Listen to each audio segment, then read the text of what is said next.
All right, we're going to do a quick function and safety test on the Springfield XDM 40 Compact 3.8 pistol. And this test is not found in the manual, but I put this together from other guns that actually have a test. So the first test is before you even put the gun all the way back together.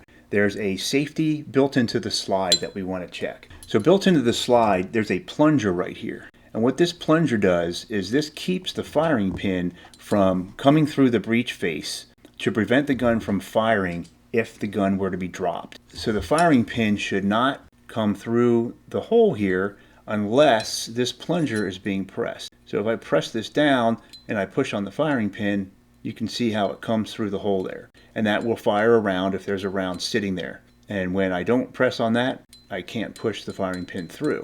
So that's the test basically right there. You want to make sure that you can't push the firing pin through the hole unless this plunger is being pressed down. All right, and that's how it should function. All right, now with the gun back together, the next test is basically just going to be the magazine release test. So take an empty magazine, put it in the firearm, make sure you cannot pull it out unless you press the magazine release. And when you press that, it should pop out. Next thing we want to check is the trigger and the trigger reset. Verify that your firearm is completely empty, no magazine and no round in the chamber, because we are going to press the trigger. So it's very important we make sure we are unloaded. All right, so now we can see in the back the indicator shows that the striker is cocked, and you will have to hold the gun properly so your grip safety is engaged. Point the gun in a safe direction and press the trigger. Hold the trigger to the rear. Make sure that your indicator has disappeared now that the striker is cocked, so it should have been released. Hold the trigger to the rear. Rack the slide once to reset the striker. Slowly release the trigger till you hear a click. All right, that's your trigger reset. And then point it in a safe direction, press it again, and the gun should fire again, and the striker indicator should disappear. All right, so that's your trigger and trigger reset. Now we're going to test the safety. So there's a safety on the trigger right here. So your trigger should not be able to be pressed unless this is pressed first. So to test that, rack the slide to make sure you have set your striker. Make sure you're holding the gun properly because you do need to press this grip safety. Try to press the trigger back without pressing the trigger safety on the front of the trigger first, and it should not fire. And then once again, press it properly and you should hear the striker drop, and it did. Okay, so that safety is working properly. The next thing we want to check this grip safety. So holding the gun properly, rack the slide to set the striker, and now without pressing this grip safety, try to fire the gun. Point it in a safe direction. The trigger moves but the striker does not fall. All right, and now press the grip safety all the way in, point it in a safe direction, and try the same thing, and the striker should fall, and it did. The next thing we're going to check is the out of battery. So what that means is if for some reason you fire your gun and the slide does not return all the way forward, they call that in battery, and the chamber is completely closed, then the gun should not fire if it's not all the way closed. So to do this, rack the slide again, make sure your striker is cocked. You're going to have to hold the gun properly. Make sure you're pressing the grip safety in.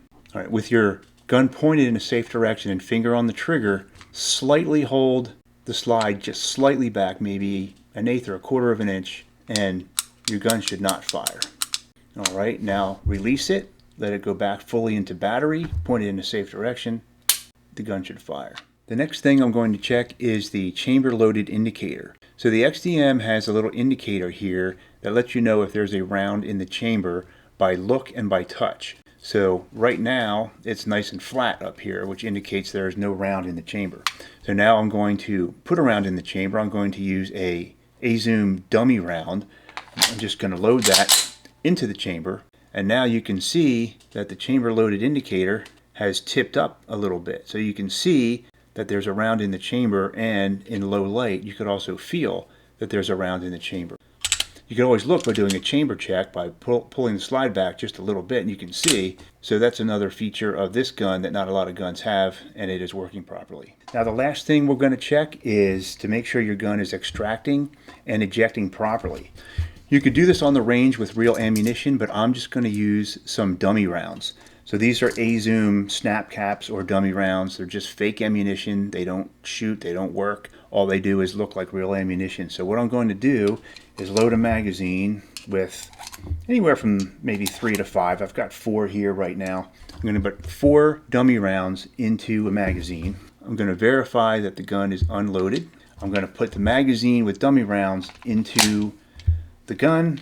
I'm going to chamber around, so now I have 1 dummy round in the chamber and 3 in the magazine. So what I'm going to do is simulate firing the gun by racking the slide briskly 4 times, because I have 4 rounds in there, and each time I rack it, one of the rounds should be extracted and ejected from the gun and a new round loaded into the chamber. And after the last one and the magazine is empty, the slide should lock back. So I should be able to rack this 4 times and the slide should lock back. So it looks like this. All right, and all those rounds were ejected properly. They're over there on the floor. I'm going to have to pick them up, I guess. And the slide locked back on the empty magazine. So everything is working properly with this gun. I'm ready to take it to the range. All right, if you like this video, please hit like below. Please check out the description for dummy rounds and other items you might need for your gun. Thanks for watching, and please subscribe.